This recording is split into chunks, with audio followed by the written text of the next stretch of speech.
Hello and welcome to the Business of Meeting podcast. I'm your host, Eric Rosenberg. Over the years, I've had the privilege of helping businesses in the meetings and event industry grow and succeed. And I'm excited to share that experience with you.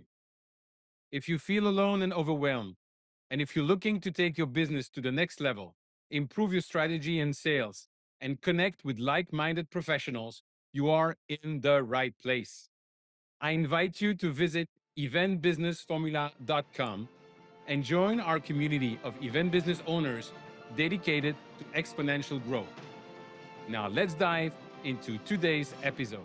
Hello, and welcome to a new episode of the Business of Meeting podcast. And today I'm delighted to speak with the CEO of Event Leaders Exchange, which is an invitation only global community that is uniting senior corporate event leaders across all industry sectors from large companies. She has a phenomenal experience having worked for large corporations like Maritz, like Carlson Wagonlit, like SAP, but also having owned her own business. So we're going to talk about that. She's well traveled. She was also awarded the Event Marketing B2B Dream Team. She's a top woman in event. She's a Canadian Meeting Hall of Fame.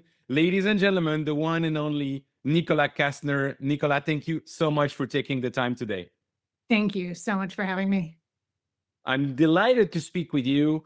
I didn't know about all your career. I heard about ELX, and I thought that would be very interesting for small business owners targeting large corporation to hear from you. But before we get there, Yep. what is Nicola's journey? It has been a long one, and it's one of those things that, people have career plans and their career mapped out. I did not.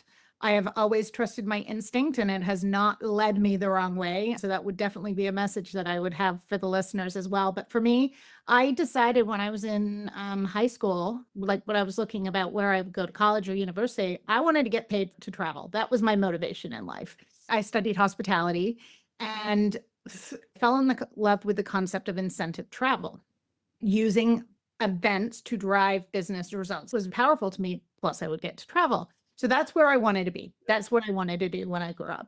In my 22-year-old brain or whatever, I was like, I don't know how I'm going to do this. But I started at a hotel, worked at a DMC, and somehow luckily talked myself into a role at Maritz. I was there for about 12 years, leading travel programs for clients. I spent the first half of my career on the agency side. I did take 3 years off to be a mom, and we can talk about that if because I think there's some lessons in that as well. And then after leaving the agency world, I started to consult. And I started, ironically, SAP was my client who I did most of my consulting for the first time. So I think I ran the business for about 3 years, 3.5 years the first time around, ended up joining SAP, not even related to the assignments that I had been working on when I was consulting, joined SAP for 5.5 years, then left in January of 2022 and started my consulting practice again. Only in April, so 8 months ago, did I take on the CEO role of Event Leaders Exchange. So I've been on the agency side, self-employed, large corporate enterprise, self-employed, small community. So I've sort of like gone through all of the stages. When is the book being published? That takes a lot of time. I would love to write a book. I did start to write a book, but that takes It time. does take a lot of time. Yeah, It does. absolutely. And let's go back to the years at Maritz and doing incentives. I always said I plan meetings in over 50 countries in the world. Not one project was ever executed 100% the way it was planned. Right. What is your experience and your advice for people in this industry who want to work in this industry when it comes to stress, when it comes to unexpected, and when it comes to managing team and client in those situations? Yeah, it's a really good question. My first job had corporate values on the wall, and executives would stop us and ask us to name a corporate value. And it didn't take me too long to figure out that they wouldn't remember what Nicola had said. They weren't going into the meeting rooms and talking about what Nicola had said. Even if they'd asked me before, they wouldn't remember that it was the same answer I'd given them. So the only one that I chose to memorize was accept change as a positive force. And truly, that has been something that has stuck with me throughout my entire career because things will change, things will go wrong always. And I think you just have to roll with it and not over analyze it. Things always go wrong in events. And so if you know that and you can manage and react accordingly, it makes it so much easier to deal with. I also think that we're wired in events very differently than most other people. You either thrive in that environment or you don't. And there is nothing in between. For the most part, we all thrive. It's kind of like we're like ducks, calm and cool on top of the water and paddling like crazy below the water level. That's how I think about people in our industry all the time. That's funny because that's exactly how I changed the name of my company from Ints and Teeth to Swantegy. Yeah. Strategy and the Swan was that. Yeah. Very noble, looking very far, very protective of his own, and paddling like crazy under the water, but nobody sees it. So exactly. I love it. So you say that accepting change is a positive force. Absolutely. You said that you had also learnings from deciding to focus on having children and taking 3 years off. Yep. I also realized in another environment, my wife and I decided to move our 3 daughters to America in 2013. I also realized that people will choose misery over uncertainty. Tell us about your experience, what motivates you and what you learned from it. From being a stay-at-home mom? Absolutely. That I didn't want to do it again. Some people are wired for that. I was not. It was really hard work. I didn't intend on taking 3 years off. In Canada, we have a year of maternity leave. My son had pretty severe allergies when he was a baby, and he was a very difficult infant. So I had negotiated with Maritz that I would take an extra few months off and come back to work in September instead of May. And I found out in the early spring that I was pregnant with my daughter, and it just didn't make sense for me to come back to work for 2 months. It didn't make sense for me. It didn't make sense for my son. It didn't make sense for Maritz either. So they were amazing. They kept me whole in terms of vacation and seniority and all of those types of things, benefit coverage. They held my role. So I had a security to go back to, which made it a little bit easier. Being a stay-at-home parent is tough work. It was surprising to realize how much of my self-identity was tied to actually what I did as a living versus Nicola, the human being. Interesting. Mm-hmm. And we can draw some parallels to that when I left big corporate to start consulting again. That was a huge change. All of a sudden, I didn't work for a large organization. It was just back to being Nicola. That was quite a challenge as well. And then when you take the example of people that not only have children, also working or having their own business. I remember when we had our third daughter, a friend of mine told me, God gave you 2 hands. Now you're going to start learning how to juggle. Makes you resourceful, for sure. So you decided to, at some stage in your career, leave the corporate world. And depending on which side you want to say, to join the dark side of the force or the other side of the force. But what motivated you at that time to say, you know what, I want to be my own boss? A choice? Was that circumstances? What motivates you to do that? It was accidental. I had spent 12 years at Maritz, 2 years at CWT, and I took a role at another agency that was not a good fit. I very early realized that it wasn't a good fit for me and was able to negotiate a package. When I had been hired by the agency, they're not in business anymore, so it doesn't really matter. They had made the media. The CEO said, we will give you a package rather than reducing headcount within my team. I said, take me out of the equation, keep the people. And he said, only if you say to the market that you are staying home, going back to being a stay-at-home mom, or you are starting your own business. That was the condition for me to get my payout. And I was like, nobody's going to believe me that I'm going back to be a stay-at-home mom. I've been pretty vocal that that wasn't the right thing for me. So I said, I'll say I'm starting my own business. I had no business plan. I had no intention. I had no clients. And what happened is my husband and I did role reversal. He became a stay-at-home dad. And so I was the single income earner in our house and had said I was going to start my own business. I was very, very fortunate. I had a great contact, has become a longtime friend in the industry. She used to be a client of mine when I was at Maritz. And she had once said to me that I could do some consulting work for her if I ever wanted to. I was able to pick up the phone to her and say, hey, listen, I'm free. I'm available. She worked at SAP at the time. She had said to me, do you speak Spanish? And I said, no. And she said, okay, that's okay. Do you speak Portuguese? And I'm like, no. She's like, that's okay. I think your skills are strong enough. I'd like you to meet the SVP of marketing for Latin America for SAP. He needs some strategy support. That's how Anand's Portuguese or speaking Canadian landed up doing event marketing strategy for about 3 years for SAP. That was my first client, and then it grew and grew. It was accidental because I knew where I wasn't the right place. It was my way out, but it worked out really well. You analyze the situation, follow your intuition, and you take action, which is, quite frankly, how many times I've seen people that go to the point of, I'm not happy, I know what I would want to be doing, or at least I know what I don't want to be doing, and then nothing happens. So congratulations to you. Yeah. So you're leaving this big firm where I'm sure you ask for help, you have 15 people around, and now it's you in front of your computer in the morning speaking with a client, in the afternoon at the supermarket because there's no more milk in the fridge. Yeah. Take us through the first months and what you did actually to start structuring and deciding what you were going to do with the business. Yeah. The first time, so I would say, let's talk stage 1 and stage 2, because there were 2 distinct stages of running my business with SAP.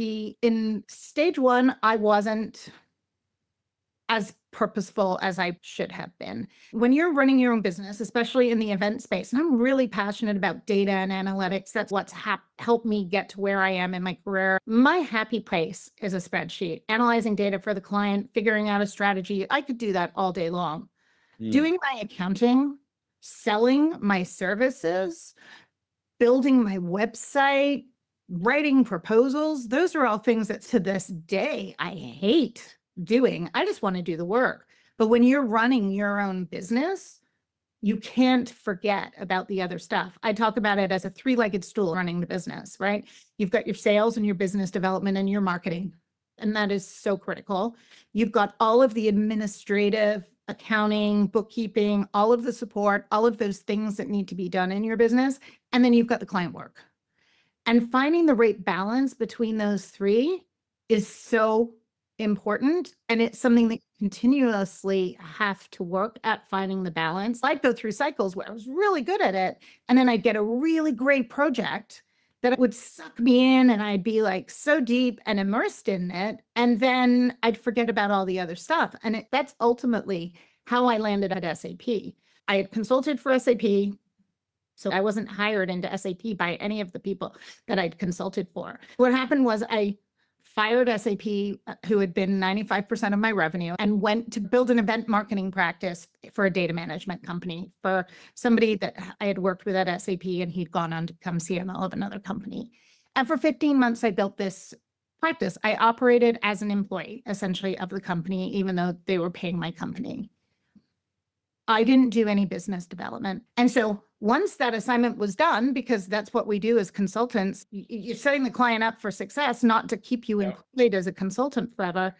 When that project came to an end, the nest egg I built up in the business, because, you make hay while the sun shines, like that nest egg was gone because I hadn't filed my accounting in time. And so my accountant couldn't do all of the magic that they do before filing it to the government. I had to pay a ridiculous tax bill that I should have never paid because I hadn't done my bookkeeping, and I had done no business development in 15 months. All of a sudden, I had no money in the bank. I had a family I'm still supporting, and I've got no business pipeline. That's a terrible place to be. So I decided that I would either rebuild the business or get a full-time job. And whatever would happen came first. And with the SAP, I started through Ariba, actually. It was an acquisition by SAP, happened super fast, super quickly. So I didn't really have a chance to even start to rebuild the business because the full-time role came very fast. That's interesting. And thank you very much for sharing that. Everything you mentioned is part of, as you know, in the curriculum and framework I use to coach business owners in our industry. But there's one story in particular that you make me think of when I was listening to you. one of the person that I'm helping is actually has made a tremendous change in the way she's operated her own business Hmm. after more than 15 years, because she realized she needed focus on what she's doing well and what matters for the company and hire the people. But the reason she did that, obviously, what we discussed and what we did, but I share with her my very first business, my first corporate event agency for 2 years. My two first clients were Café de Colombia, Juan Valdez, and Fortis, Johnson and Johnson. Yep. And I would think, it's my company, it's my brand, nobody does it better. I was involved in everything, running from morning till evening in trying to find new client, in doing the project and trying to put the paper for the accountant, until finally I said, okay, enough. This is Yeah. what I'm going to be focusing on. And these are the things for whom I'm going to hire people. So to Yeah. your point, it's essential that most business owners, not only in our industry, but specifically in our industry, don't think about. They jump from one project to another without even taking time to think about their own business. And we're as human beings, we're gonna do what we like, right? Yeah. And to me, the selling piece, I hate it. I hated that so much. And the bookkeeping, I liked the client work. That's fine. So we'll talk about it sort of coming out of SAP, I'm sure. But the second time around, I took a very structured approach on, what was I going to outsource so it got done? And what were those checks and balances that I would put in place to make sure I didn't get myself back into that same situation again? Because, if you've made a mistake the first time, things happen, but don't do it again. Like, you got to learn from your mistakes, right? Absolutely. So, and we're going to get to ELX in a moment. But Yeah. before that, you decide to leave SAP and start for a second time to Yeah. own your business. Can you share with us what was in your mind? What were the hopes? What were the fears? And what did you do differently? Yeah. So as the reason, if I back up to, I was with us for a total of 5.5 years, and the pandemic was terrible for everybody. It was even worse for us in events, right? If we'd wanted to be digital marketers, we would have been digital marketers. As we started to return to events, I needed to make sure that I'd gotten to the point that I was unhappy at SAP, but I needed to make sure that it wasn't just the fact that events our discipline was disrupted and it was pandemic holdover rather than SAP. As we started coming out of the pandemic, I realized it is SAP. No disrespect to SAP, because it was a wonderful experience and I worked with wonderful people. But working in a 110,000 person company is very difficult to get alignment. And I was at the point where my BS factor was at 0. So it was time for me to go. The catalyst for me was one of my former colleagues. Global marketing context was 3,500 people. One of my former colleagues, she had left, and she had reached out to me and said, I need an event strategist. She'd left to go to a smaller company as a CMO. And she said, do you know anybody? And this was October, and I left in January. She said, well, consider us your first client. It's like, wow, it's gonna be that easy.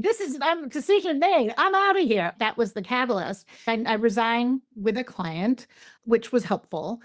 During the pandemic, a lot of that marketing team, senior leader peers within the organization had left to become chief marketing officers of smaller tech companies. They were responsible for their entire event portfolios. Events were just coming back from pre-pandemic, and they realized that they didn't want to bring events back the way that they had done them before. They had an opportunity to start over. When they were at SAP, I was the global vice president of event marketing strategy. They always had me on speed dial for advice and support, and I built our big portfolio of events. They didn't have me anymore. So for me leaving to become a consultant and start my own business again, now they had access. I talked about how terrible of a salesperson I am. I'm a terrible salesperson. I did not sell my services. Every one of my clients was a former SAP colleague. I am still a terrible salesperson. If it grows the business to the size you want, it's There was perfect. trust, right? Once I left, I knew that I couldn't make those same mistakes again.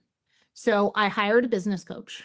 We worked through a lot of different things. We talked about the things that I didn't want to do, like my bookkeeping. Get a bookkeeper. No brainer. True. Expenses. Get somebody that will do your expenses for you. The things that you are not going to do or not make the time to do, outsource them. Because You have to, when you're running your own business, you have to think like you're CEO. It's Totally. not you're spending company money, it's your company money. So you have to invest in it. I got a business coach, and one of the first things she said to me is, well, what's your revenue target for the year? I said, I don't know. I just started. How would I know? And she said, when you were at SAP, you had a budget. Yep. You knew what you were going to do. You had a plan for the year. Why is it okay that you don't have one now? And I was like, okay, I guess you're right. But how much can I spend? Absolutely. How much can I invest? If I'm hiring, outsourcing all of these services that I know I'm not going to do, so somebody has to do them, how much revenue do I need to bring in to generate my salary, as well as to pay the people that are supporting me? That Revenue and profit. Right. Yeah, exactly. So that was a really important step for me the second time around in building the business. Absolutely. The story about the accountant, I always say to everyone I'm working with, when I had several small businesses, every time the first thing that I was outsourcing was the accounting, but I would tell the people I was working with for the accounting what I wanted to measure so that I have the data that I want in order to be able to make the decision about investment, about sales and things like that. I would not do the accounting, but I want to know exactly the type of indicators I want to be measuring that they're going to provide to me. And that's what's really important. It's not just throwing junk over the fence and hoping it's all going to come out clean the other way. You have to have alignment with peers and people that are supporting you. And that's really important. I'm going to have regular communication schedules as well. So you had corporate experience, consultancy experience, independent experience. I guess the only thing missing is the association experience. Yes. However, I will say ELX is not, so ELX is short for Event Leaders Exchange, is not an association. So Okay. we are a community. It's a community model, but not an association. I feel like I was made for this job. It's a dream job. I'm very fortunate because I get to build and lead a community of people just like me doing exactly what I was doing when I was at SAP. The community exists for global heads of corporate events from large organizations, and we bring them together to share best practices, to brainstorm, to learn from one another, to commiserate with one another, because in many cases, these roles are very lonely. So that's what the community provides. But every single one of the experiences I've had throughout my career have prepared me for where I am today. So what motivates you to stop doing the consultancy and work full time now for that community? Yeah, I think I talked about when I was a stay-at-home mom and how much our career defines us. Sometimes it's actually our jobs. And I felt like I needed to be part of a team. Again, when I started my business, I said to my husband, I don't care if somebody takes the strategy that I build for them and puts it in a drawer. At least I don't have to watch it die. But it turned out I really cared. I really wanted to make an impact and see an impact through. The things that had motivated me at the beginning when I left were actually things that I wasn't enjoying about the business. I missed being part of a team. I missed making an impact and a lasting impact and being able to see the impact through into execution. The way I was engaging with my clients when I was consulting was on the front end strategy. What type of events should they be doing? Where should they be showing up? How should they be measuring them? I wasn't actually executing on events, so I didn't get to see anything come to fruition in many cases. So for me, when this opportunity fell into my lap, it just made sense. Awesome. So you said Events Leaders Exchange. You gathering the senior event professional directors of large corporation. According to the Small Business Administration, the SBA in the US, a small business goes up to $150 million in revenue. So what is your niche and how do you define the ideal members for the community? When I first joined, the revenue threshold was $3 billion in annual revenue for an organization. Mm-hmm. And the reason for that is not because we want big logos and brands. It's because the large organizations have the same complexities. A network and a community, the value in that is shared experience where people can learn from one another and share best practices. But in order to do that, they need to be in similar roles and similar birds of a feather. We have changed that threshold to 500 million of annual revenue because, in context, let's just use an example. OpenAI just passed $3 billion of annual revenue.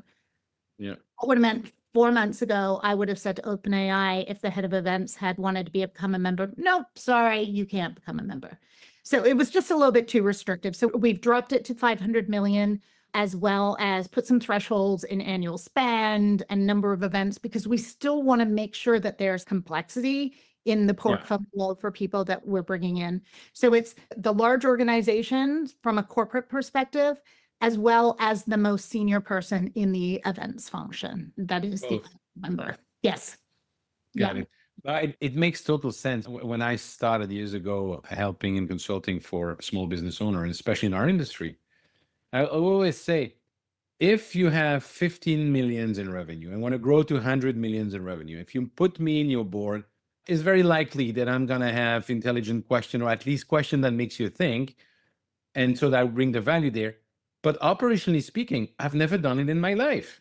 Now, if you have a small business and want to grow to $10 million, that's a different story. I've done it multiple times.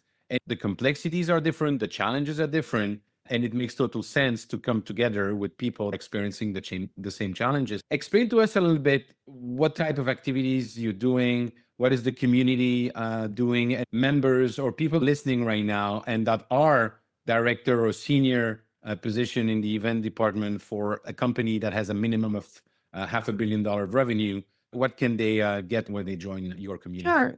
We have 158 members now. We've grown 80% since I joined, I'm very proud to say, from large organizations. And we get together a number of different ways. There's a fine line of providing value and not inundating people with activity. These people are very busy. I want to make sure that we are a resource that is there for them when they need us, and the what we provide to the community is valuable. So we do 4 in-person events per year where we bring people together. Our events are not massive, they range in size. We just did one in December for 15 people, and it was incredible. Our largest event will be 100 people at most. And I don't ever want them to get any bigger than that, because you lose the intimacy of the event. And at our events, every single person knows each other by the time they leave. We do 4 in-person events a year. We do digital activities. We have an online resource library where people share resources. We operate under Chatham House rule, which means you can use the content you hear, but never say who said it, what company they work for, or who else was part of the conversation. And that every member signs an agreement to this. So that creates a security blanket. And so people are really transparent with each other. It's interesting because coming out of SAP, I thought tech was the only companies that were dealing with these issues. No, it's everybody, for sure.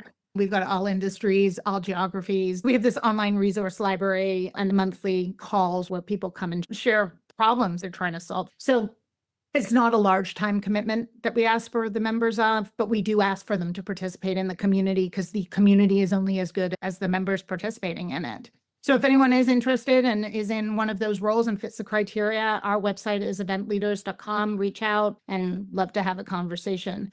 I know a lot of your members are maybe not necessarily event leaders exchange candidates because they're running their own businesses, but I think what's really important, and that I learned probably more the first time I was consulting, is large organizations always need help. So most marketing budgets, and a lot of events sit in marketing, budgets are split into programs and headcount, right? Headcount being employee wages and programs being everything else. Many large companies have fixed headcount budgets, and there is very little movement to add new resources. So it is much easier to supplement programs and events and gaps through the programs budget or event level budget. So I would say to people that are starting or thinking about starting, talk to your network, ask what opportunities are available on a fractional role, part-time basis, or a project level basis. Because once you get in and once you've built those relationships, They'll bring you back year after year. We had contractors that supported us at SAP that worked for us for 15 years on a program level basis. They'd come in, support a specific project, and maybe not work with us till the next year, till that project. And so there's a lot of opportunity, and there's a lot of niche talent that is needed to supplement organizations. So I think it's a huge opportunity for people building businesses in this space. Absolutely. And there are two elements for me that are leading in favor of small business owners in our industry. And I want to share them with you. And please feel free to disagree. The first one is what I've witnessed after COVID, over 50% of the industry went away. And the people now, whether they're in corporation or association, they don't have enough resources, and they don't have enough resources of people that have the experience of running the event. You would agree with that? I don't know if I agree with the 50%, because I've heard that stat, but I've not seen anything that substantiates it. I think when you look at the industry as a whole, there are so many different areas in the industry. So let's just look at, I don't know, the general contractor type business that's building trade shows. Yep. Maybe those people all went away, but I don't know within the corporate meeting planner arena if that's true, because you either love events or you don't, and that's usually the distinction. But I feel like a lot of us did come back. So I think that 50% is generalized, but there is definitely a movement towards younger, less experienced talent and opening roles there than the more senior roles and more on a full-time basis, for sure. Okay. And yeah, let's not debate the percentage. You are better positioned than I am to see it in the corporate world. Yeah. So let's go with your experience and what you've witnessed. Still, my question for that is, doesn't that open the door for more outsourcing, for more delegating outside of the company? I think so. Because even if an entire event team is still whole, the work and the complexity of the work is changing. So in many cases, you need more people than less people. Sometimes some things come easier with AI, certainly is helping streamline some things. But yeah, I think there are lots of opportunities within the market for freelance professionals. You can earn an incredible income and have a quality of life that is different than if you are working full time. And that was one of the things in coming out as well when I worked with my coach. She said, how many hours do you want to work a week? Start there. Yep. And figure out how long you think a project is going to take you, and it will tell you how many clients you want to take on. If you want to work like you worked at SAP, great, knock yourself out. But what I'm hearing from you is that you don't. And I didn't, right? I wanted to garden and I wanted to do all of the things that I love. So I was able to say, okay, I want to work a 30-hour week. I want to work a 30-hour week, and X percentage of my time needs to be spent on administrative stuff. Even if I've outsourced it, I still have to do it. These are my client hours that I have available. That was a really helpful perspective for me. When you know what you've got to work with from a time perspective, this was another tip that I learned from my business coach, because I mentioned that I hate selling and it would just feel really awkward. I flipped the narrative on it. And she said, instead of you selling your services, you're actually identifying if this particular client gets one of your spots. It was actually a really brilliant narrative switch for me, which made me think about the sales process very differently. Absolutely. And I would add two additional things to those great advice that you receive. The first one, finding more than the number of hours. How do you see your life in 10 years? Yeah. And going through a process, a simple process, but help you define that, and going backwards and what it means. And the second thing, when I'm listening to you, if we would have been together at that time, we'd say, Nicola, why do you hate selling? Then go a little deeper into that and organize yourself so that you don't have to do the things that you don't like by limiting the number of hours you want to work. Great. That doesn't mean you cannot take more business on. It means that you have to hire somebody else to do the work. So even if you're a freelancer, you have a small business, you can always start building a small business and keep focusing on what you like, but grow the business. But to your point, so the first one, that's how you scale, for sure. For sure. Right? Exactly. What do you want your life to look like long term? That's really important because that tells you how much you need to save in the business on an annual basis as well, right? You've got your taxes and all of those things, but how much you need in the business as residual income that you can draw on from years. And then you go further. There's some people I'm helping. When we started, they say, "Oh, I want to sell the business." Usually they say 5 years. Okay, 5 years. What's the number? You need to define a number and go backwards. So the first thing I think we can agree on is that there's a lot of opportunities because of the market and what happened for small business to get more business from large organization. And the second aspect for me that comes together, which is great for small business as well, and that's a stat from the SBA, it's that by 2027, you will have more freelance, independent business owners than you will have employees. So the trend is there. And I would love to end this conversation with you, Nicola.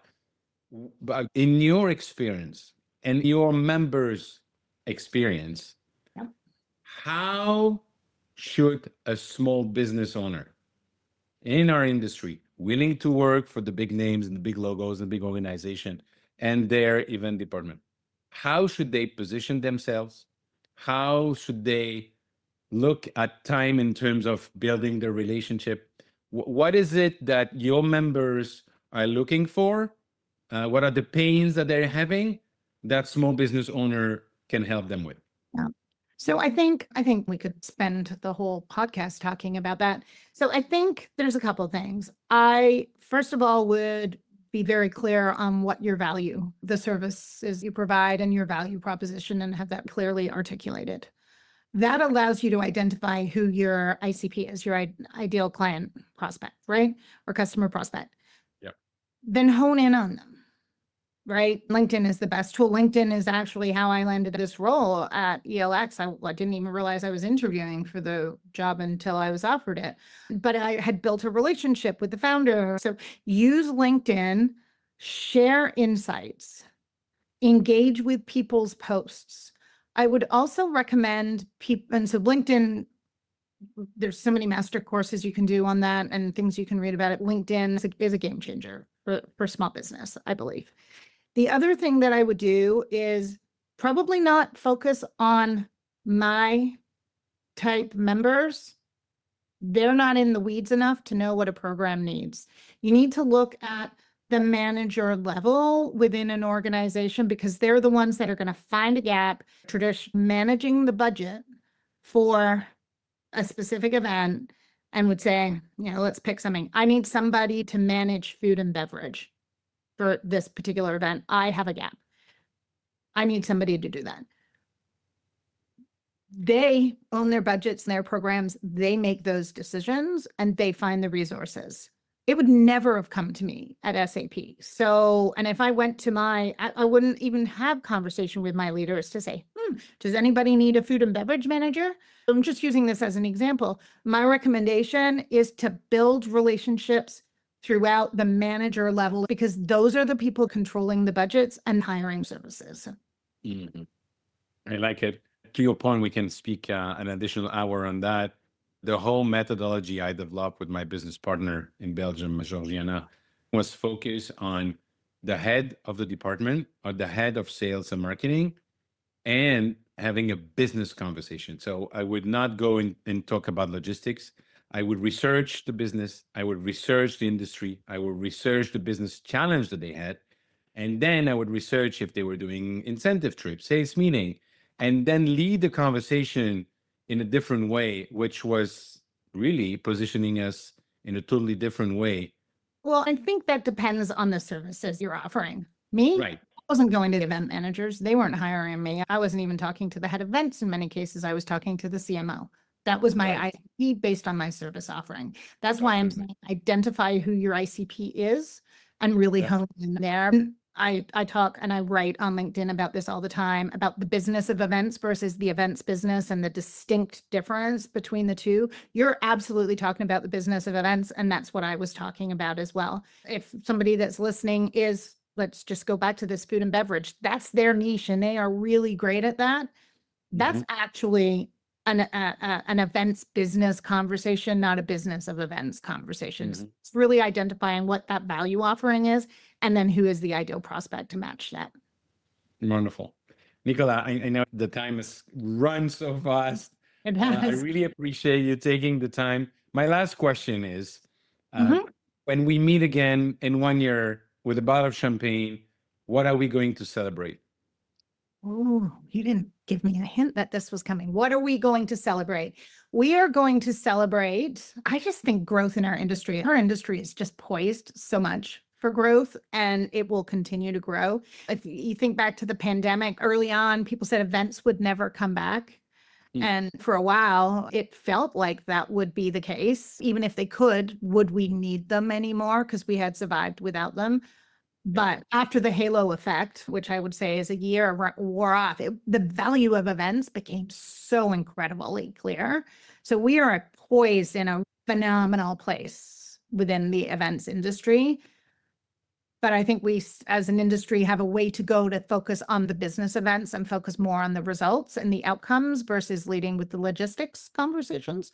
So I think we'll celebrate that the industry is making that shift, and that the industry is continuing to grow, and that events are valued for being strategic business drivers. Wonderful. Nicola, thank you so much. I couldn't dream of a better conclusion to start the year. Thank you. Yes, absolutely. Thank you for having me. Thank you for tuning in to the Business of Meeting podcast. I hope you found today's episode valuable. If you enjoyed the show, the most important thing you can do is leave a review and share it with your colleagues. It really helps spread the word. I truly appreciate your support. And if you're ready to take your business to the next level, don't forget to visit eventbusinessformula.com to learn more about how we are helping even business owners like you. Thanks again for listening, and I'll see you next time.